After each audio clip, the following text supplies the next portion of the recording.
We'll be moving on to lesson 2.5. In this lesson, we are going to be learning about a couple things, namely rotation, the fillet button and the chamfer button, as well as how to create holes and modeling holes. This is sketches, extrusions, revolutions. Oh my. All right. First thing we're going to do is we're going to create a folder for ourselves. Create a folder. Lesson 2.5. This is the last one we'll be doing. The next one will be a charm on your own. We're going to double click into lesson, and then we're going to create a document. That document is simply going to be called drawing. We'll call it 2.5 .a underscore whatever your last name is. All right. So there we go. We got the first one, which is this nice picture right here, which kind of looks like an adapter for a type of socket set or something like that, like a modified version. So anyway, what we're going to do is we're going to start very simply. You notice that these are all in millimeters, so we have to click on the 3 horizontal bars. We have to go to workspace units. We're going to change these to millimeters. All right, and the decimals will just stay with 0 decimals. We don't really need them.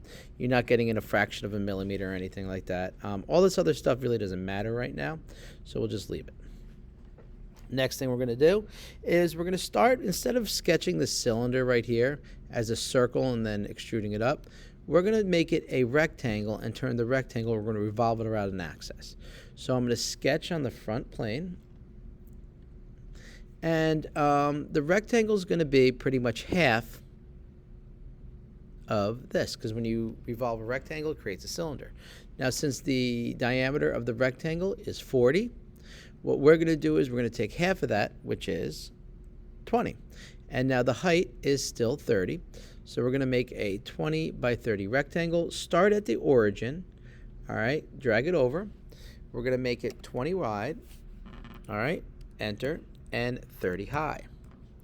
And we're going to hit escape, drag that out there, and that is my sketch. The front plane is a 20 by 30 rectangle.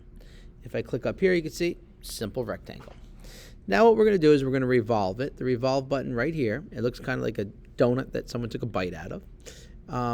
First thing you need to do is click on the face. The face I'm going to click on is going to be the face of the rectangle.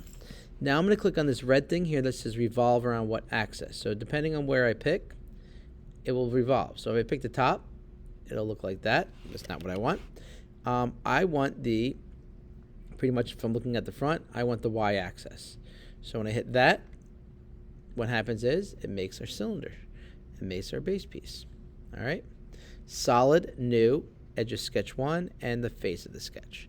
So now we have a nice cylinder we made through revolution. The next thing we're going to do is we're going to create now this square on top. As you can see, it's a 10 millimeter by 10 millimeter square. It's centered on the center of that circle. So we're going to sketch on the top of that circle. I'm going to look from the top view, and now the sketch is right here. Now the rectangle I'm going to pick is going to be a center point rectangle. So I pick on the little arrow down thing next to the rectangle, hit center point rectangle, highlight in here, and then I'm going to hit 10, enter 10. All right. And what that does is that creates a 10 by 10 rectangle right on top, centered in the circle. You don't want it to be off, so you want it dead center. As you can see from the side, you also see that it's centered right there. Next thing we got to do with this is we're going to have to extrude it. We need to see how high it is. Now, based on this picture right here, this picture said from the circle to here is 15 millimeters. So we go to extrude, click on here, and it's initially at 25. We want it just at 15.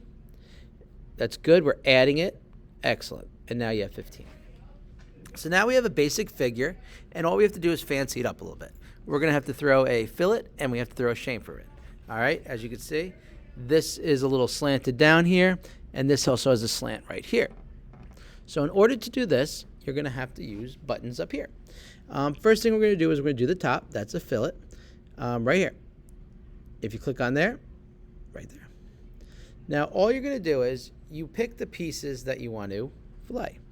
So I'm picking the sides, and if I click on each one of them, now you're going to have to rotate this cube to get to each side, but you're pretty much just picking all the bases of the initial square. And notice it's the edge, the edge, the edge. There's all 4 edges involved. If I look from above, you can see it's going nice there. Now, you need to know the measurements, the radius, the control is the distance. Now, what is the distance of this? Well, it says there's a radius of 5. That's what R5 stands for. So radius of 5, perfect. We're going to hit enter, and now we're set. So we got our picture almost perfect. If I look from the front, I can see it's kind of like curved. I'm going to just tilt it down a little bit, give it a little better picture. So now we just have to deal with this bottom piece, and that's going to be our chamfer. That's right here. Now, we're going to go with, there's a couple options here. You start off with it saying equal distance, but I know it's a 30-degree angle, and it's a 5 millimeter distance. So I'm going to go here on chamfer type and go with distance and angle. I'm going to highlight the bottom of my cylinder. All right, my distance is 5. Now my angle here is 30. So I'm going to change this 45 to a 30. And what happens is, you'll see what happens when I change that. It kind of flattens it out. All right, so if I made this larger, like 60, it would give it a more extreme piece. All right, if I make this 30, it's not as much. All right, so that's better. That's what we want. 530, 530. Hit enter, and now we are finished with our figure. All right, so you're going to take it. You don't really want a picture like this because I can't see the bottom. You're going to zoom in a little bit on your figure. All right, and then just click on this and double click it up a little bit so I could see. Perfect. Screenshot it, Control-Shift-4, and bam. We finished drawing A in no time, and you're ready to move on to the final 2 drawings. Great job.